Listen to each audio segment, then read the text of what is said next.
இதாம்மா என் பொண்ணு, பார்த்துக்கங்க. எல்லாருக்கும் வணக்கம் சொல்லுமா.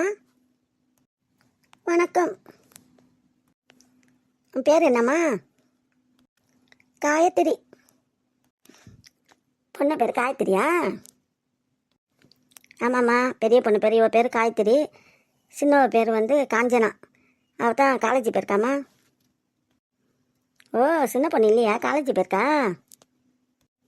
ஆமாம் ஆமாம், ஒரு நாள் வரை லீவ் போடாமல் போவா. வினோத்து, பொண்ணை பாரு. பொண்ணை உனக்கு பிடிச்சிருக்கா? பாரு.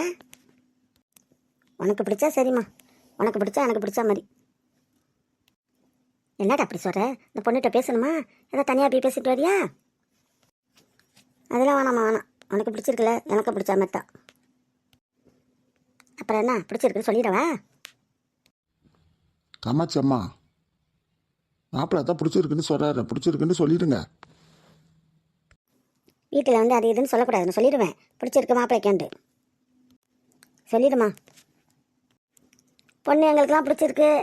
உங்களுக்கு என்ன, மாப்பிள்ளை பிடிச்சிருக்கா? பொண்ணுகிட்ட கேளுங்க. நீங்கள் சொல்கிறீங்க பொண்ணு பிடிச்சிருக்குன்னு, மாப்பிள்ளை சொல்லதானே? மாப்பிள்ளைய சொல்ல சொல்லுங்க. அதானே மாப்பிள்ளை தம்பி சொல்ல மாட்டாரு, சொல்ல சொல்லுங்க.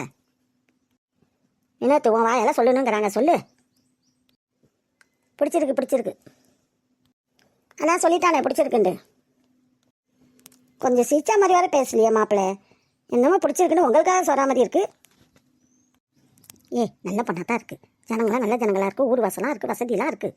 நீ என்ன சிரிச்ச மாதிரி சொல்லி பிடிச்சிருக்குண்டு அவங்க சொல்கிறாங்களே. எனக்கு ரொம்ப ரொம்ப பிடிச்சிருக்குமா பொண்ணு. அப்புறம் என்ன சொல்லிட்டாரு மாப்பிள்ளை, இன்னும் என்ன சொல்லுன்னு? இல்லை இல்லை போதம்மா, நாங்கள் பொண்ணை கேட்குறோம். காயத்ரி, உனக்கு மாப்பிள்ளை பிடிச்சிருக்கா? சொல்லு. பிடிச்சிருக்குமா. எங்கள் பொண்ணா சொல்லிட்டா பிடிச்சிருக்குண்டு. நீங்கள் பையனை சொன்னீங்க சிரிச்சுக்கிட்டு சொல்லண்டு, பொண்ணு மட்டும் சொல்ல மாட்டேங்குது, சிரிச்சுக்கிட்டு சொல்லாமல பிடிச்சிருக்குண்டு. தம்பி ஆம்பளை பிள்ளை சொல்லிடும், பொம்பளை பிள்ளை கொஞ்சம் கூச்சப்படுறா. அது இல்லாமல் இவன் ரொம்ப கூச்சப்படுவா. தங்கச்சியாவது பேசிடுவா. அதனால அப்படி சொல்கிறா. அதை பிடிச்சிருக்குன்னு சொல்கிறாள். அப்புறம் என்ன? அப்போ என்ன, நீங்கள் மாப்பிள்ளை வீட்டை பார்க்குறீங்களா? எங்கள் வீடு ஓட்டு வீடு தான், உங்கள் வீடு மாதிரி மாடி வீடுலாம் இல்லை, ஓட்டு வீடு தான். அப்போ தான் எங்கள் தம்பி பயணம் போயிருக்காரு, கொஞ்சம் நாள் சென்று தான் வீடு கட்டுன்னு. நீங்கள் பார்க்குறீங்களா? பார்க்குறோம்மா, நாங்கள் பார்த்துட்டு தான் அப்புறமேல மற்ற செய்திலாம் பேசிக்குவோம். எப்போ வரீங்க? வரேன்னு சொல்லுங்கள். நான் கொஞ்சம் கலந்து பேசிக்கிட்டுமா, தரவுகிட்ட சொல்கிறோம், அவர்கிட்ட ஃபோன் பண்ணி சொல்லுவோம், அவர் உங்கள்கிட்ட சொல்லுவார். சரிம்மா, எப்போ வரேன்ட்டு நீங்கள் என்கிட்ட சொல்லிடுங்க, நான் உங்கள்கிட்ட சொல்லிடுறேன். சரி சரி, கொஞ்சம் சீக்கிரமாக பார்த்து வாங்கம்மா. தம்பி வேறு பயணம் நாளாகிடுச்சு, இன்னும் 15-16 நாள் தான் இருக்குது. கல்யாணம் பண்ணுறேன்டா நிச்சயம் தர முடிஞ்சு கொஞ்சம் லீவு கேட்கணும் கம்பெனியில். லீவு கேட்டு தான் கல்யாணம் பண்ணிவிட்டு ஒரு மாதமாச்சா இருந்துட்டு போகிற மாதிரி இருக்கும். அதுக்கு தான் கொஞ்சம் சீக்கிரமாக வாங்க. வரேம்மா, வரேன். அப்போ நாங்கள் போய்ட்டு வரோம்மா. போய்ட்டு வாங்க, போய்ட்டு வாங்க, போய்ட்டு வாங்கம்மா. ஏன் போட்டு நாளை போட்டு வளர்த்துக்கிட்டு இருப்பானா? மாப்பிள்ளை நல்லா தானே இருக்காரு, உனக்கு பிடிச்சிருக்குல்ல? ஏங்க நீங்கள் வேறு நல்லா விசாரிக்கணுங்க. ஊரில் போய் உங்கள் ஊரில் போய் நீங்கள் நானும் மொதல் விசாரிச்சுக்குவோம். ஊரில் விசாரிச்சுக்கிட்டு அதை எப்படி என்னாடி கேட்டுக்கிட்டு அதுக்கும் பிறகு தான் அவங்க வீட்டுக்கே போகணும். அதுக்கும் பிறகு தரவுகிட்ட சொல்லிட்டு வரேன்ட்டு நம்ம அவங்க வீட்டுக்கு போவோம். ஏண்டா, மாப்பிள்ளை அம்மா கொஞ்சம் சரியில்லை. மாப்பிள்ளையும் ஒன்றுமே சொல்ல மாட்டாரு. எல்லாம் நீ சொன்னா சரி, நீ சொன்னா சரி, நீ சொன்னா சரின்ட்டு அம்மாட்டையே சொன்ன. அம்மாவே எல்லாம் பார்த்துக்கம்மா. அம்மா பிள்ளை மாதிரி இருக்கு அவரை பார்த்தா. நாளைக்கு அம்மா பொண்டாட்டியை வச்சுக்கண்டா வச்சுக்க சொல்ல போயிருக்கு, பொண்டாட்டி டைவர்ஸ் பண்ணியிருந்தா பண்ணிடும் போயிருக்கு. அந்த மாதிரி ஆளாக இருக்கான் மாப்பிள்ளை. அம்மா சொல்கிறதுக்கு ஒரு மாதிரி பேச்சு பேச மாட்டான் மாப்பிள்ளை. ஆமாம், மாப்பிள்ளை என்ன அம்மா பேச்சே கேட்குறாரு. அம்மா சிதின்னு சொன்னால் சிரிக்கிறாரு, பேச வேணான்னு சொன்னால் பேசாமல் இருக்காரு. அம்மா பேச்சே தான் கேட்குற மாதிரி இருக்குது. மாப்பிள்ளை அப்பா இருக்கிறாரு, ஆனால் இருக்கிறாரு இல்லைன்னா எங்கே இருக்காருன்ற என்னான்னு தெரியல. அதுக்கு கேட்கறதுக்கு அந்த பொம்பளை எம்ட்டு கடுக்கடுப்பாக வெடுவெடுப்பாக பேசிச்சு வச்சிங்களா, அதுக்கு எம்ட்டு கோவம் வருதுண்டு. படித்தா இருக்காரு இப்படின்னு தான் சொல்லுது.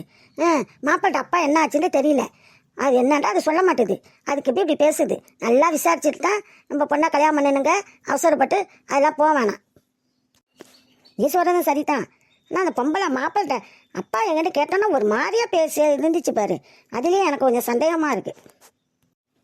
ஆமாம், எனக்கும் அதில் தான் சந்தேகமாக இருக்குது. மாப்பிள்ளையும் கொஞ்சம் சரியில்லை. அவரும் என்ன ஆச்சுன்னு தெரியல. அவரும் வந்து அம்மா பேச்சையே தான் கேட்குறாரு, பார்க்க மாட்டாரு, பேச மாட்டாரு, ஒன்றும் சொல்ல மாட்டாரு. அம்மா சொல்லுக்கு சொல்ல மாட்டான். அப்படி இருந்தால் என்ன ஆகுறது? ஏதோ அம்மா பேச்சு கேட்க வேண்டியது தான். அதுக்குன்னு ஒரே இதில் கேட்டால் என்ன செய்ய முடியும்? தான் அப்பா எங்கன்னு இருக்காருன்னு தெரியலையே. இல்லை ஊரில் போய் விசாரிச்சா தான் தெரியும்.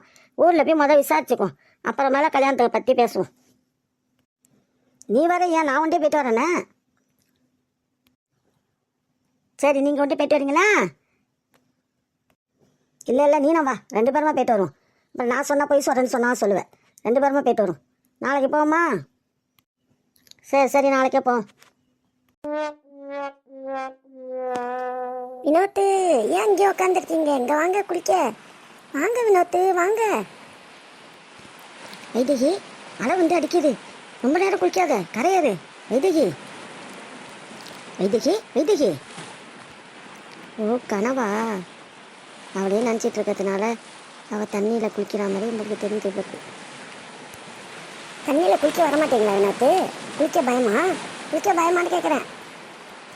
வைதகி.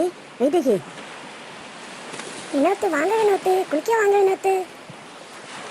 வைதகி என்ன அவள் நினப்பாவே இருக்கு? அவள் குளிக்கிற மாதிரியே தெரியுது, அவள் நினப்பாவே இருக்கு. அவள் தானே என்ன வானான்ட்டாள, எதுக்கு அவளை நினைக்கணும்? நம்ம நான் நினைக்காம இருக்க முடியலையே. அவள் வானாண்டு போயிட்டா, எதுக்கு அவளையே நம்ம நினைக்கணும்? அவள் நினப்பு நம்ம மனசில் வராமல் இருக்க மாட்டேது. கனவெல்லாம்